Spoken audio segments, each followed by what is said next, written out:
Dnešný tréning mám úspešne za sebou s mojou Tami, ktorú by som vám rada predstavila. Tami, ahoj. Ahoj. Máme spoluprácu už niekoľko rokov a Tami, povedz nám, ako vyzerá tvoj bežný deň. Tak, skúsim opísať dnešný deň. Ráno som vstala, spravila som si kávu, svoje zdravé raňajky ako stále a utekala som do fitka na svoje prvé klientky. Väčšinou na obed mám stále pauzu, spravím si obed, lebo mám rada čerstvý obed doma a presúvam sa znova do fitka. Tam väčšinou nejaké 3-4 klientky po obede a večer už len klasický oddych.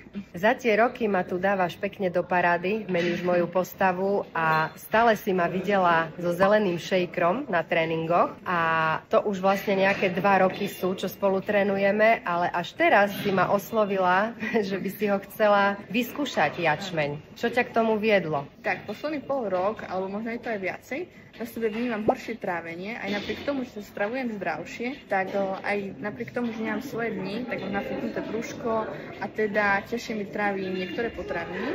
A práve preto som si chcela pomôcť takouto zdravšou alebo teda prírodnou cestou a veľmi ma zaujalo na Instagrame Renatkine videá, ktoré som stále každé jedno dopozerala teda do konca. Aj napriek tomu, že boli dlhšie, ale každé jedno som si pozrela a teda ozvala som sa jej, že či by mi práve toto nemohlo pomôcť.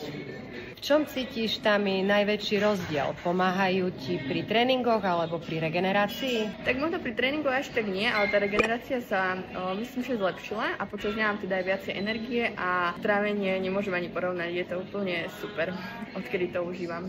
Myslíš si, že sú vhodné zelené potraviny pre profi športovcov aj pre nás rekreačných? Určite áno, pretože to nie sú žiadne lieky, ale sú to teda zelené potraviny, biopotraviny.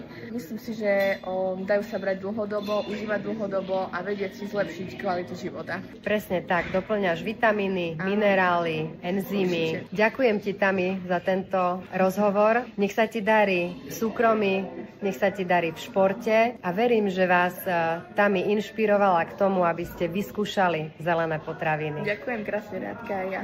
Ahoj. Ahojte.